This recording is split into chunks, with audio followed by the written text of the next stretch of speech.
ಎರಡು ಪತ್ರ DK HDK ಮಧ್ಯೆ ಸವಾಲ್. ಇದು ಪರ್ಸನಲ್ ಫೈಟಾ, ರೈತರಿಗಾಗಿ ಫೈಟಾ? ಸಾಮಾಜಿಕ ಜೀವನದಲ್ಲಿ ಯಾರ ಬಂಡವಾಳ ಎಷ್ಟು? ಎರಡು ಪತ್ರ ಡಿಕೆ ಮತ್ತು ಎಚ್ಡಿಕೆ ಮಧ್ಯೆ ಹರಿದಾಡ್ತಿರೋ ಎರಡು ಪತ್ರಗಳು ಇದೀಗ ಭಾರಿ ಚರ್ಚೆಗೆ ಎಡೆಮಾಡಿಕೊಟ್ಟಿವೆ. ಒಬ್ರು ಹಾಲಿ ಸಿಎಂ ಡಿಕೆ ಶಿವಕುಮಾರ್, ಇನ್ನೊಬ್ರು 2 ಸಲ ಸಿಎಂ ಆಗಿ ಈಗ 3ನೇ ಸಲ ಸಿಎಂ ಆಗೋ ಕನಸು ಕಾಣ್ತಿರೋ ಎಚ್.ಡಿ. ಕುಮಾರಸ್ವಾಮಿ. ಈ ಇಬ್ಬರು ಒಕ್ಕಲಿಗ ನಾಯಕರೇ ಆಗಿರೋದ್ರಿಂದ ಹಳೆ ಮೈಸೂರು ಭಾಗದಲ್ಲಿ ತಮ್ಮ ಶಕ್ತಿಯನ್ನ ವೃದ್ಧಿಸಿಕೊಳ್ಳಲು ಬಿಡದಿ ಟೌನ್ಶಿಪ್ ವಿಚಾರವನ್ನ ದಾಳವಾಗಿ ಬಳಸಿಕೊಳ್ತಿದ್ದಾರೆ. ಹಾಗಾದ್ರೆ ಈ ಇಬ್ಬರ ನಡುವೆ ಪರಸ್ಪರ ನಡೆದಿರೋ ಪತ್ರ ವ್ಯವಹಾರ ಪರ್ಸನಲ್ ಫೈಟಾ, ಇಲ್ಲ ರೈತರಿಗಾಗಿ ನಡೆಯುತ್ತಿರೋ ಫೈಟಾ? ಸಾಮಾಜಿಕ ಜೀವನದಲ್ಲಿ ಯಾರ ಬಂಡವಾಳ ಎಷ್ಟು ಗೊತ್ತಾ? ಅದನ್ನ ಡೀಟೇಲ್ ಆಗಿ ತೋರಿಸ್ತೀವಿ. ಆದ್ರೆ ಅದಕ್ಕಿಂತ ಮೊದಲು ಹಲೋ ಕನ್ನಡ ಯೂಟ್ಯೂಬ್ ಚಾನಲ್ ಅನ್ನ ಸಬ್ಸ್ಕ್ರೈಬ್ ಮಾಡ್ಕೊಳ್ಳಿ. ಹಾಗೇನೇ ಪಕ್ಕದಲ್ಲಿರೋ ಬೆಲ್ ಬಟನ್ ಅನ್ನು ಪ್ರೆಸ್ ಮಾಡಿ. ರಾಜ್ಯ ರಾಜಕಾರಣದಲ್ಲಿ ಈಗ ಬಿಡದಿ ಟೌನ್ಶಿಪ್ ಕಿಚ್ಚು ಜೋರಾಗಿದೆ. ಬೆಂಗಳೂರು ಬಳಿಯ ಬಿಡದಿಯಲ್ಲಿ ದೇಶದ ಮೊದಲ ಹೈಟೆಕ್ ಟೌನ್ಶಿಪ್ ನಿರ್ಮಾಣದ ವಿಚಾರ ಈಗ ಈ ಇಬ್ಬರು ಪ್ರಭಾವಿ ನಾಯಕರ ನಡುವೆ ಸಾರ್ವಜನಿಕ ಸವಾಲು ಪ್ರತಿ ಸವಾಲುಗಳಿಗೆ ಕಾರಣವಾಗಿದೆ. ಸಿಎಂ ಡಿಕೆ ಶಿವಕುಮಾರ್ ಹಾಗೂ ಕೇಂದ್ರ ಸಚಿವ ಎಚ್.ಡಿ. ಕುಮಾರಸ್ವಾಮಿ ನಡುವೆ ಜಟಾಪಟಿ ತಾರಕಕ್ಕೇರಿದೆ. ಒಬ್ಬರು ವಿಧಾನಸೌಧಕ್ಕೆ ಬನ್ನಿ ಅಂದ್ರೆ ಇನ್ನೊಬ್ಬರು ಬಿಡದಿಗೆ ಬನ್ನಿ ಅಂತಿದ್ದಾರೆ. ಹಾಗಾದ್ರೆ ಏನಿದು ಡಿಕೆ ಮತ್ತು ಎಚ್.ಡಿ.ಕೆ ನಡುವಿನ ಜಟಾಪಟಿ ಅಂದ್ರ? ಅದನ್ನ ಒಂದ್ ಸ್ವಲ್ಪ ಬಿಡಿಸಿ ಹೇಳ್ತೀವಿ ನೋಡಿ.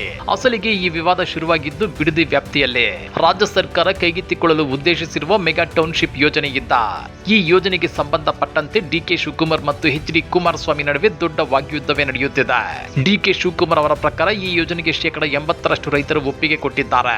ಆದ್ರೆ ಎಚ್.ಡಿ. ಕುಮಾರಸ್ವಾಮಿ ಅವರು ಇದನ್ನ ಬಲವಾಗಿ ವಿರೋಧಿಸುತ್ತಿದ್ದಾರೆ.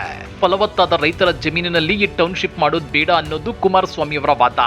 ಈ ವಿಚಾರ ಈಗ ಇಬ್ಬರ ನಡುವೆ ಸಾರ್ವಜನಿಕ ಬಹಿರಂಗ ಚರ್ಚೆಯ ಸವಾಲಾಗಿ ಬದಲಾಗಿದೆ. ಮೊದಲು ಸವಾಲು ಹಾಕಿದ್ದೆ ಡಿಕೆ ಶಿವಕುಮಾರ್ ಅವರು ಎಚ್.ಡಿ. ಕುಮಾರಸ್ವಾಮಿ ಅವರಿಗೆ ಅಧಿಕೃತ ಪತ್ರ ಬರೆದು ನೇರ ಸವಾಲು ಹಾಕಿದ್ದಾರೆ. ಹಾಗಾದ್ರೆ ಡಿಕೆ ಶಿವಕುಮಾರ್ ಬರೆದ ಆ ಪತ್ರದಲ್ಲಿ ಏನಿದೆ ಗೊತ್ತಾ? ಬಿಡದಿ ಟೌನ್ಶಿಪ್ ಯೋಜನೆಯನ್ನು ಆರಂಭಿಸಿದವರೇ ಕುಮಾರಸ್ವಾಮಿ ಅವರು. ಈ ಯೋಜನೆಗೆ ಸಂಬಂಧಪಟ್ಟಂತೆ ಚರ್ಚೆಗೆ ನಾನು ಸಿದ್ಧನಿದ್ದೇನೆ. ಜೂನ್ 26ರ ಶುಕ್ರವಾರ ಬೆಳಗ್ಗೆ 11 ಗಂಟೆಗೆ ವಿಧಾನಸೌಧದ ನನ್ನ ಕಚೇರಿಗೆ ಬನ್ನಿ.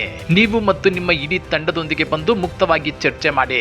ಅಲ್ಲಿ ಯೋಜನೆಯ ಬಗ್ಗೆ ಸವಿಸ್ತಾರವಾಗಿ ಎಲ್ಲರೂ ಚರ್ಚೆ ಮಾಡೋಣ ಅಂತೇಳಿ ಡಿಕೆ ಶಿವಕುಮಾರ್ ಪಂಥಾಹ್ವಾನ ಕೊಟ್ಟಿದ್ದಾರೆ. ಡಿಕೆ ಶಿವಕುಮಾರ್ ಹಾಕಿದ ಸವಾಲಿಗೆ ಎಚ್.ಡಿ. ಕುಮಾರಸ್ವಾಮಿ ಅವರು ತಕ್ಷಣವೇ ಖಡಕ್ ಪ್ರತಿ ಸವಾಲು ಹಾಕಿದ್ದಾರೆ.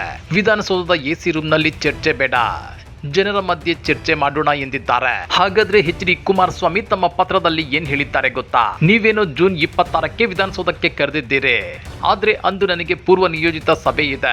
ಹಾಗಾಗಿ ಜೂನ್ 26ರ ಬದಲಿಗೆ ಜೂನ್ 27ರಂದು ಬಿಡದಿಯ ಬೈರಮಂಗಲ ಗ್ರಾಮದಲ್ಲಿ ಬಹಿರಂಗ ಸಭೆ ಮಾಡೋಣ. ರೈತರನ್ನ ಹೊರಗಿಟ್ಟು ಸಭೆ ನಡೆಸಿದ್ರೆ ಯಾವುದೇ ಪ್ರಯೋಜನವಿಲ್ಲ.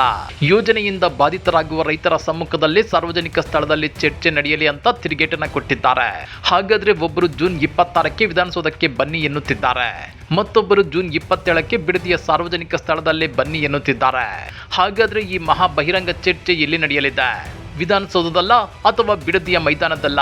ರೈತರ ಹಿತ ಕಾಯುವವರು ಯಾರು? ಇದು ಈ ಇಬ್ಬರು ನಾಯಕರ ಪರ್ಸನಲ್ ಫೈಟಾ, ಇಲ್ಲ ನಿಜವಾಗಿಯೂ ರೈತರಿಗಾಗಿ ನಡೆಯುತ್ತಿರೋ ಫೈಟಾ? ಕಮೆಂಟ್ ಮಾಡಿ, ವಿಡಿಯೋ ಲೈಕ್ ಮಾಡಿ, ಶೇರ್ ಮಾಡಿ. ಇಂಥ ಮತ್ತಷ್ಟು ರೋಚಕ ರಾಜಕೀಯ ಸುದ್ದಿಗಳನ್ನ ಮಿಸ್ ಮಾಡದೆ ನೋಡ್ಬೇಕು ಅಂದ್ರೆ ಹಲೋ ಕನ್ನಡ ಯೂಟ್ಯೂಬ್ ಚಾನಲ್ ಅನ್ನ ಸಬ್ಸ್ಕ್ರೈಬ್ ಮಾಡ್ಕೊಳ್ಳಿ.